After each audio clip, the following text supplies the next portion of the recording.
Hello friends, मैं हूं Parikshit Jubanputra, life management coach and motivational speaker. So mummy papa का सबसे बड़ा कंसर्न होता है कि मेरे बच्चे का स्टडी के अंदर कंसंट्रेशन एंड उनका फोकस मैं कैसे बढ़ाऊं। जिस तरीके से मेरे बच्चे को मे बी टीवी या सॉन्ग्स या कार्टून कैरेक्टर याद रह जाते हैं, उतने ही अच्छी तरीके से उनको स्टडी के अंदर भी यदि इंटरेस्ट डेवलप हो जाए, उनका भी टीवी जैसा या वीडियो गेम जैसा फोकस यदि डेवलप हो जाए, तो शायद मुझे बच्चे को टोकने की ज़रूरत ही नहीं है। सो यही सॉल्यूशन को ध्यान में रखते हुए इस युग का ये वीडियो आपके लिए है। बट मैं ये स्ट्रांगली रेकमेंड करूंगा कि ये वीडियो को पूरा ध्यान से देखें। यहाँ पर मैं आगे बढ़ूँ उससे पहले नेशनल क्राइम ब्यूरो का एक रिपोर्ट मैं आपके साथ शेयर करना चाहता हूँ, जो कहता है कि बच्चों को मे बी स्टडी के लिए, मे बी एग्जाम के लिए जो प्रेशर दिया जाता है, वो one of the major reason है टीन एज बच्चों के अंदर सुसाइडल थिंकिंग या तो उनके अटेम्प्ट के लिए। सो ये स्टडी का प्रेशर या ये एग्ज़ाम का प्रेशर इसीलिए है क्योंकि वो बच्चे स्टडी के अंदर या तो उनके एग्ज़ाम के जो स्टडी मटेरियल है, रीडिंग मटेरियल है, उसके अंदर वो फोकस या वो शायद कंसंट्रेट नहीं कर पाते। सो हम क्या कर सकते हैं कि जिसके कारण बच्चों का जो फोकस जो अभी डाइवर्ट हो रहा है या उनका फोकस कम है, तो उसको उसके पीछे के रीज़न क्या है यदि वो आपको पता चल जाए। एंड नंबर 2, उसको बढ़ाने के लिए 5 पावरफुल टिप्स यदि आपको मिल जाए, तो ये सारी की सारी चीज़ें मिलने वाली है ये वीडियो के अंदर। बट उसके लिए ये वीडियो को अंत तक आपका देखना बेहद ही ज़्यादा ज़रूरी है। सो वेरी फर्स्ट थिंग जो मैं आपके साथ शेयर करना चाहता हूँ, एंड दैट इज़ कौन से ऐसे 3 कॉमन रीज़न हैं जिसके कारण आजकल की जो बच्चों का जो स्टडी के अंदर जो फोकस होना चाहिए वो संभव नहीं रहता। तो सबसे पहला रीज़न है and that is too much of screen time. See friends, मैं स्क्रीन के अगेंस्ट में नहीं हूँ, बट जब स्क्रीन टाइम हद से ज़्यादा बढ़ जाता है तो दोस्तों इट इज़ सेड कि anything in excess is poison. माने घी भी हद से ज़्यादा लिया जाए तो वो पॉइजन है, नींबू भी हद से ज़्यादा लिया जाए तो पॉइजन है। सेम में मैं कहना चाहता हूँ स्क्रीन भी यदि बच्चे हद से ज़्यादा यूज़ करते हैं तो वो पॉइजन है। सो यदि बच्चों का physical activity and social activity kind of interaction family friends के साथ जो होता है, उतना ही यदि डिजिटल टाइम है तब तक ठीक है। सो माने यदि बच्चा 1 घंटा यदि टीवी या मोबाइल या स्क्रीन को यूज़ करता है और 1 घंटे का उसका फिजिकल एक्टिविटी है एंड सोशल एक्टिविटी टोटल मिला के 1 घंटा हो जाता है, then there is no problem. उसके कंसंट्रेशन या फोकस में कोई इफेक्ट नहीं आएगा। बट जब बच्चे की सोशल लाइफ एंड बच्चे की फिजिकल एक्टिविटी उसके स्क्रीन टाइम से कंपैरेटिवली कम हो जाए, तब जाके बच्चों का कंसंट्रेशन एंड बच्चों का फोकस जो स्टडी के अंदर लगना चाहिए वो संभव नहीं होगा। सो ये एक मेजर रीज़न है। क्या यदि ये रीज़न आपके बच्चे के लिए एप्लीकेबल है, देन आई वुड रेकमेंड कि जल्दी से आप ये टाइप करें। नंबर 2 जो रीज़न हो सकता है and that is family stress और may be kind of family के द्वारा दिया गया प्रेशर। तो कई बार देखा गया है कि वो जो बच्चा है, मम्मी पापा की तू मैं वो बच्चे के सामने होती है, या मे बी लड़ाई झगड़ा या ऊंची आवाज़ में बात करना या ऐसी कोई भी सिचुएशन जहाँ पर मम्मी एंड पापा के एक दूसरे के जो काइंड ऑफ जो डिफरेंसेस है वो बच्चे के सामने आते हैं। एंड दोस्तों, माने न माने सर्वे ये कहता है, साइकोलॉजी ये कहती है कि बच्चा अपने आप को गिल्ट फील करता है अपने आप के ऊपर कि मेरे कारण मम्मी पापा के बीच में ये डिस्प्यूट्स हो रहे हैं। एंड बिकॉज ऑफ दैट वो जब पढ़ाई के लिए बैठता है, जब वो स्टडी के लिए बैठता है, उसका पढ़ाई के अंदर मन नहीं लगता। उसके मन में बैक ऑफ द माइंड वही विचार चलते रहते हैं। और दोस्तों, क्या होता है कि वो जब फोकस नहीं कर पाता, वो जब कॉन्सेंट्रेट नहीं कर पाता, तो अपनी गलती को सुधारने की जगह कई बार मम्मियाँ, कई बार पापा अपने बच्चों को और ज़्यादा डांट देते हैं, और ज़्यादा धमका देते हैं। इन अ वे ये विशेष सर्कल उतना ज़्यादा स्ट्रांग हो जाता है कि वो बच्चा फिर वो स्टडी को डिसलाइक करना शुरू करता है, उसका इंटरेस्ट स्टडी से चला जाता है। सो क्या आप आपके बच्चे के सामने एक दूसरे के लिए ऊंची आवाज़ में बात करते हैं, या तो आपके जो भी डिफरेंसेस है वो यदि शेयर करते हैं, माने न माने वो चीज़ आपके बच्चे के स्टडी के अंदर बहुत ज़्यादा बीच में आ रही है। मैं यहाँ पर कहना चाहता हूँ, हमें हमारे ईगो को साइड पे रखते हुए बच्चे के लिए जो ज़रूरी है वहाँ पर फोकस करना ज़रूरी है। So very first thing and that is कि यदि बच्चों का स्क्रीन टाइम बढ़ गया है तो बच्चों का फोकस कम हो सकता है। नंबर 2, बच्चों को या तो प्रेशराइज किया जाता है, बच्चों को कंपेयर किया जाता है, या फिर बच्चों के सामने मम्मी पापा की तू मैं होती है एंड फैमिली का स्ट्रेस है, तो भी बच्चों का कंसंट्रेशन या फोकस कम हो सकता है। सो यदि सेकंड रीज़न आपके लिए एप्लीकेबल है तो जल्दी से आप नंबर 2 टाइप करके बताएं। And then after third reason जो मैं आपके साथ शेयर करना चाहता हूँ, and that is lack of physical activity. Somehow आजकल के बच्चों का वैसे भी because of covid physical activity कम हो गया। स्कूल एंड ट्यूशन बंद होने के कारण भी फिजिकल एक्टिविटी कम हो गया। एंड समहाउ आजकल मैं देखता हूँ बच्चे सोसाइटी के अंदर भी जब नीचे खेलने के लिए जाते हैं तो नीचे भी उस समय पे सारे बच्चे इकट्ठा होते हैं एंड अपने अपने मोबाइल की गेम को खेल रहे होते हैं। So as a mother, as a father, you have to think कि यदि बच्चे का फिजिकल एक्टिविटी जो उसका जो एनर्जी है वो फिजिकल एक्टिविटी के थ्रू यदि यूज नहीं होगा तो वो जो बचा हुआ एनर्जी है वो उसको स्टडी के अंदर फोकस करने के लिए बैठने देगा ही नहीं, उसको कंसंट्रेट करने में वो डिस्टर्ब ही करेगा। सो ये 3 रीजन है कि बहुत ज़्यादा स्क्रीन टाइम हो सकता है, नंबर 2 फैमिली का स्ट्रेस या प्रेशर हो सकता है, एंड नंबर 3 बच्चों की फिजिकल एक्टिविटी का कम होना हो सकता है। ये 3 मेजर रीजन है, उसके अलावा भी काफ़ी सारे रीजन हो सकते हैं, बट ये 3 मेजर रीजन में से कौन सा रीजन एप्लीकेबल आपके बच्चे के लिए है, आई वुड रेकमेंड जल्दी से यहाँ पर टाइप करके बताएं। एंड नाउ फ्रेंड्स, अब मैं आपके साथ शेयर करने जा रहा हूँ 5 इंपॉर्टेंट टिप्स। ये 5 इंपॉर्टेंट टिप्स आपके साथ शेयर करूँ उससे पहले मैं आपको कहना चाहता हूँ, यदि आप पेरेंटिंग के लिए मुझे लाइव मिलना चाहते हैं सो मेरा 2 घंटे का पेरेंटिंग का लाइव वेबिनार होने जा रहा है। एंड यदि वो वेबिनार को आप ज्वाइन करना चाहे तो उसकी लिंक मैंने डिस्क्रिप्शन के अंदर रखी हुई है। एंड साथ ही साथ में काफ़ी समय के बाद मेरा one of the most powerful programme enjoy your exams, आपके बच्चे के साथ यदि वो फ्री वेबिनार को आप अटेंड करना चाहते हैं तो एंजॉय योर एग्जाम्स के भी वेबिनार की लिंक मैंने डिस्क्रिप्शन के अंदर रखी हुई है।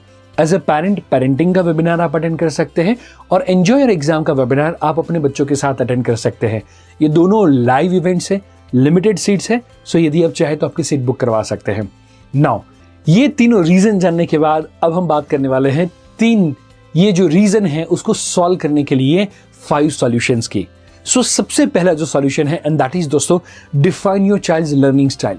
सी as a mother, as a father, जरा सोचे, शायद जो हमारा स्कूटर है जो यदि पेट्रोल से चलता है तो उसके अंदर हम डीजल या केरोसिन नहीं डालेंगे, जो काइंड ऑफ सीएनजी की कार है उसके अंदर हम एलपीजी नहीं डालते। द रीजन इज हम वो जानते हैं कि एलपीजी के अंदर सीएनजी डालेंगे या सीएनजी के अंदर एलपीजी डालेंगे तो वो इंजन परफॉर्म नहीं करेगा।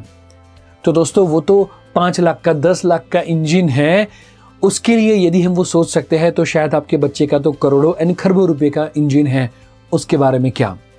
एंड यदि आपके बच्चे के यदि आपका बच्चे का जो ब्रेन है वो काइंड ऑफ डीजल वाला है एंड यदि उसके अंदर आप पेट्रोल डालते होंगे तो भी वो कॉन्सेंट्रेट नहीं कर पाएगा।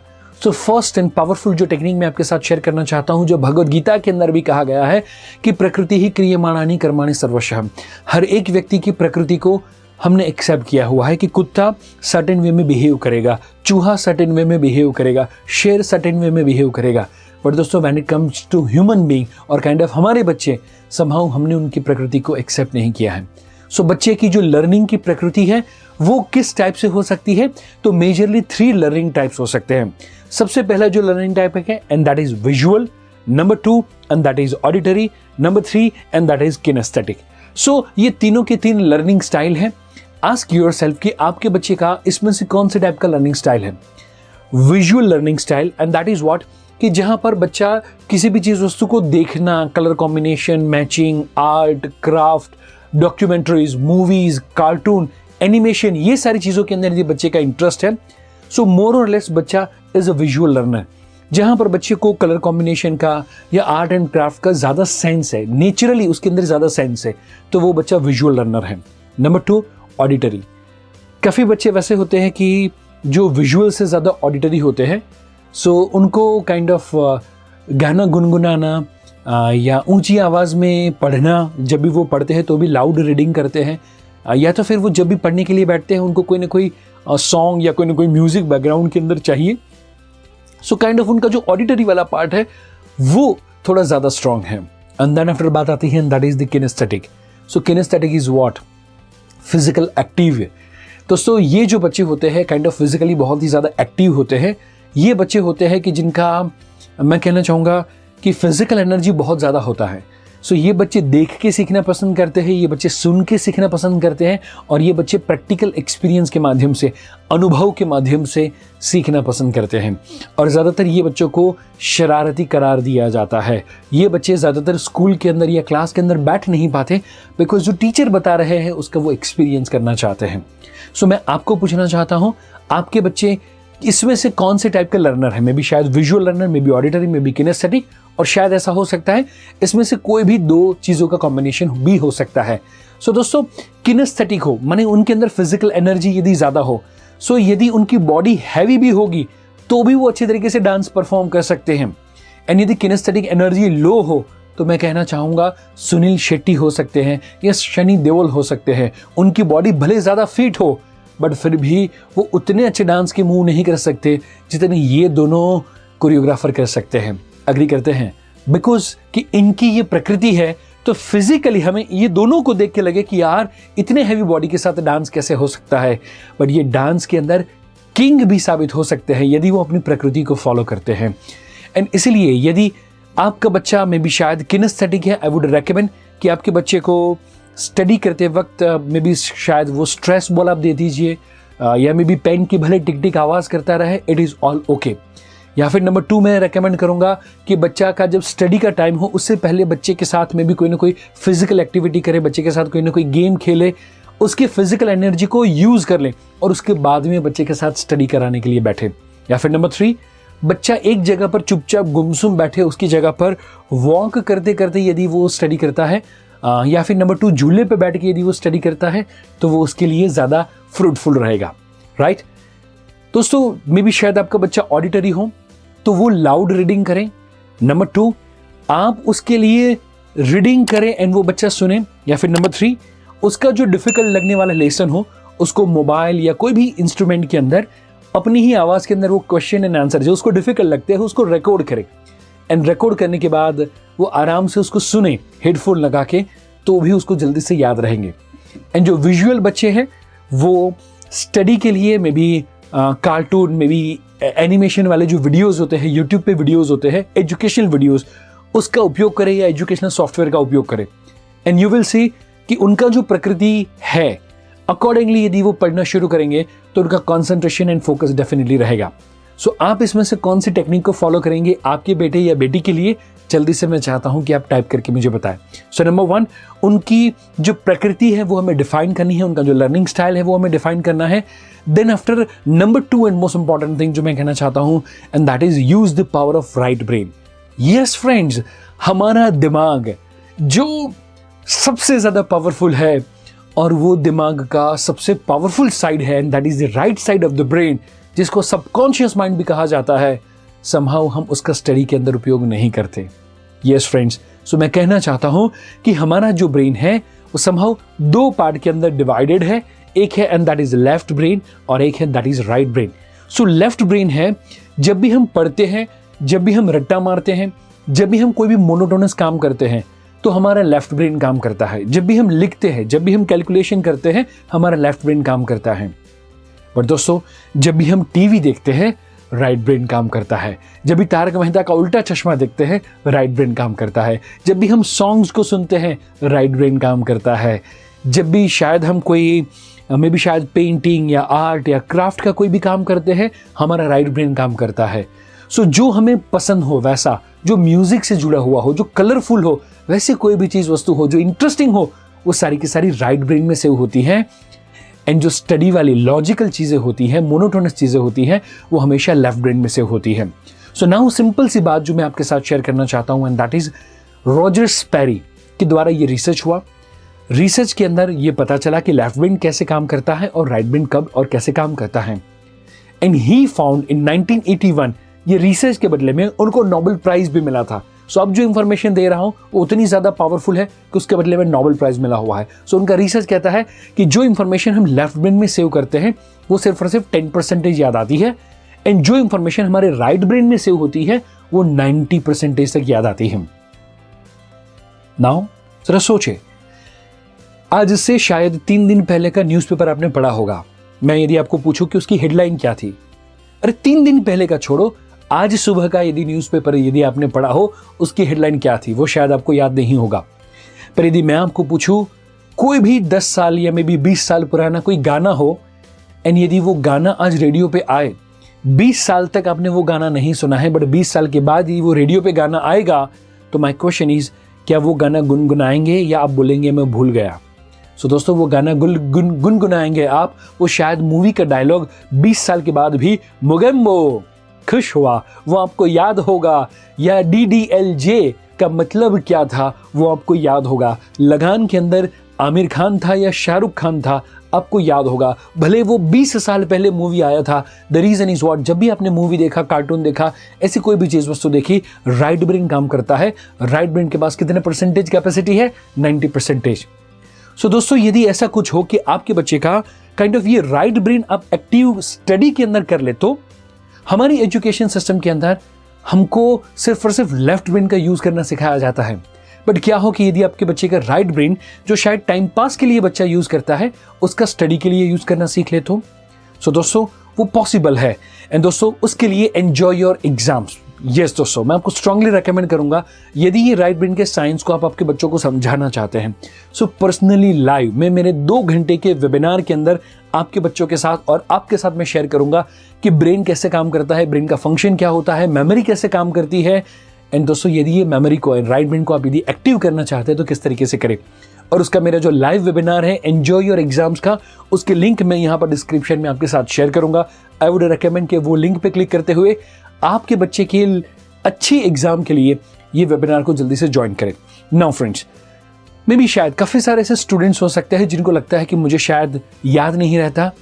बट दोस्तों, one of the participant from Ankleshwar, यदि मैं कहूँ दोस्तों कि उनको जब ये पर्टिकुलर प्रोग्राम अटेंड किया, उसके बाद में पूरी टेक्स्ट बुक पेज नंबर के साथ याद रही। एंड देन आफ्टर मैं कहना चाहता हूँ दोस्तों, ध्यानी ठक्कर की मैं बात कर रहा हूँ कि जिसने 10th बोर्ड के अंदर 94% स्कोर किया। एंड जब ये वर्कशॉप कंप्लीट होता है तो उसके बाद में बच्चे अपनी टेक्स्ट बुक का पूरा लेसन पेज नंबर के साथ बोलते हैं।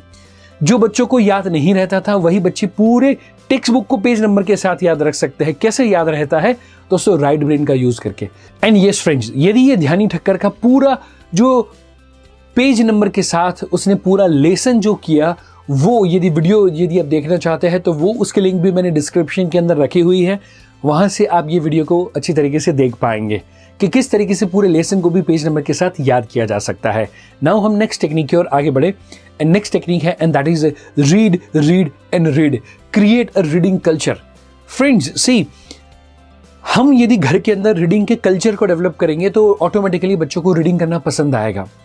एक बार की बात है कि जब जावेद अख्तर साहब को किसी ने पूछा कि आप तो बॉलीवुड से बिलोंग करते हैं, आपके बच्चों के अंदर मे बी रीडिंग का, मे बी राइटिंग का आपने किस तरीके से हैबिट डाला।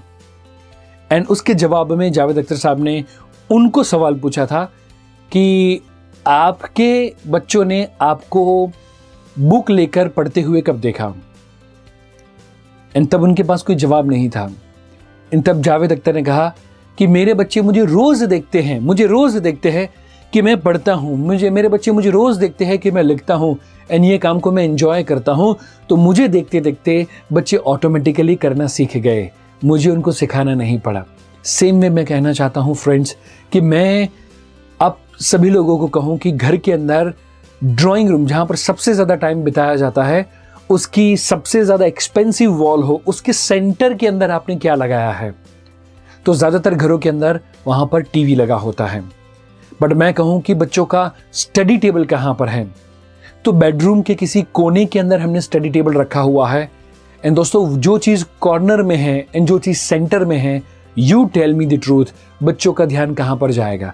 बच्चा सबसे ज़्यादा जहाँ पर टाइम स्पेंड करता है उसके सेंटर में यदि टीवी होगा तो टीवी पे ही तो ध्यान जाएगा। एग्री करते हैं? एंड इसीलिए आई वुड स्ट्रांगली रिकमेंड हम हर रूम के अंदर may be 2 book, 5 book, 10 book की छोटी छोटी लाइब्रेरी क्रिएट करें। एंड मे बी डिनर के बाद या मे बी जब भी हम फैमिली टाइम हो तब कोई ना कोई बुक के बारे में डिस्कशन करना शुरू करें। आप कोई ना कोई पॉजिटिव बुक्स पढ़ना शुरू करें। एंड दोस्तों, बुक उतनी ज़्यादा पावरफुल होती है। एग्जाम्पल के द्वारा यदि कहूँ कि आप एक 150 रुपये की बुक लेकर स्वामी विवेकानंद के साथ लंच कर सकते हैं, अब्दुल कलाम के साथ डिनर कर सकते हैं, मेरे साथ चाहे तो ब्रेकफास्ट कर सकते हैं। मेरी पेरेंटिंग की 150-200 रुपये की बुक लेकर आप रोज़ मेरे साथ ब्रेकफास्ट कर सकते हैं, स्वामी विवेकानंद के साथ बात कर सकते हैं। दोस्तों, इतना ज़्यादा पावरफुल आइडिया है। मैं आपको रेकमेंड करूँगा आपके घर के अंदर रीडिंग कल्चर की शुरुआत करें, तो धीरे धीरे टीवी का कल्चर, मोबाइल का कल्चर ऑटोमेटिकली कम हो जाएगा। सो क्या आप रीडिंग कल्चर डेवलप करेंगे? जल्दी से मुझे कमेंट करके बताएं।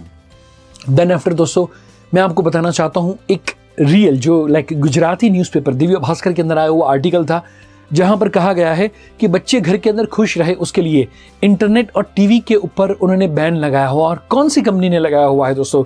आप देख सकते हैं कि गूगल और माइक्रोसॉफ्ट के अंदर काम करते हुए 80% ऑफ द एम्प्लॉय ने ये घर के अंदर नियम बनाया हुआ है।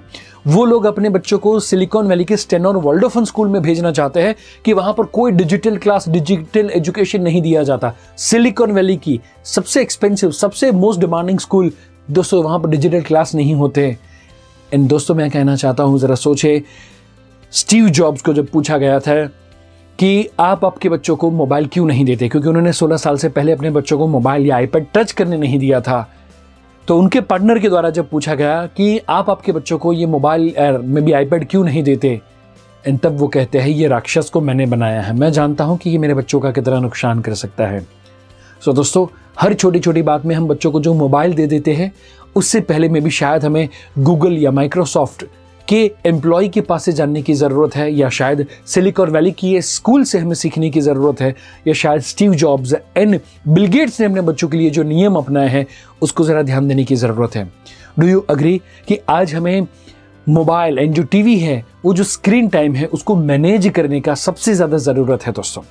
सो ये चीज़ के ऊपर हम फोकस करें, ये सारी चीज़ों को कम करते हुए हम घर के अंदर reading culture and sharing culture के ऊपर यदि हम डेवलप होंगे तो मुझे लगता है बहुत ही अच्छा रिजल्ट मिलेगा। And then after the most powerful thing जो मैं आपके साथ शेयर करना चाहूँगा, एंड दैट इज़, आज के बाद आपका बच्चा शायद पढ़ता नहीं है ना, उसको हर छोटी छोटी बात में आपको टोकना पड़ता है, तू पढ़ तू पढ़ तू पढ़। मैं आपको बताऊँ ऐसा क्यों हो रहा है?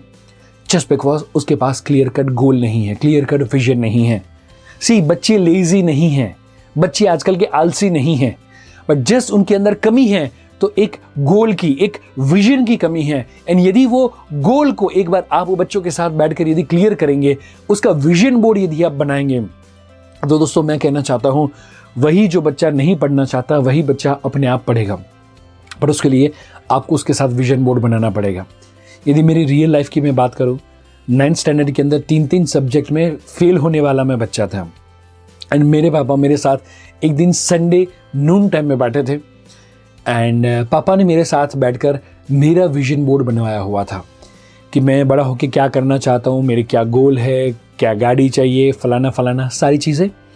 एंड 9th स्टैंडर्ड के अंदर जब मैं घर की हालत उतनी अच्छी नहीं थी, उस समय पे मैंने लिखा हुआ था कि मुझे मर्सिडीज चाहिए एंड ये सारे पैसे रन करने हैं एंड सो एंड सो। दोस्तों मैं कहना चाहता हूँ, जो भी सारी चीज़ें मैंने लिखी हुई थी उसके बाद में मेरे अंदर आग लगी, उसके बाद में मेरी स्टडी शुरू हुआ, उसके बाद में मैं फोकस्ड हुआ, उसके बाद में मैंने काम किया एंड में भी मर्सिडीज बेंज या जो भी जीवन के ड्रीम हो सकते थे, वो सारे के सारे ड्रीम्स 30 साल की एज से पहले कंप्लीट कर लिए। सो मैं आपको कहना चाहता हूँ फ्रेंड्स, आपके बच्चे के गोल जो है वो शायद आपकी सोच से परे हो सकते हैं। शायद हमारी जो सिचुएशन थी वहाँ पर पूरे खानदान में किसी के पास ऐसा लग्जरियस कार नहीं था, बहुत ही नॉर्मल या हम्बल बैकग्राउंड से हम बिलोंग करते थे। सो सारे रिलेटिव मुझको कहते थे कि पूरे खानदान में किसी का गाड़ी देखा है क्या, एंड तब मैं कहता था कि पूरे खानदान में किसी का गाड़ी तो नहीं देखा, पर मेरा गाड़ी पूरा खानदान ज़रूर से देखेगा। एंड पेरेंट्स के ब्लेसिंग्स के कारण दोस्तों पूरे फैमिली के अंदर या पूरे खानदान के अंदर सबसे पहला मर्सिडीज बेंज मैंने लिया हुआ था पेरेंट्स के ब्लेसिंग्स के कारण।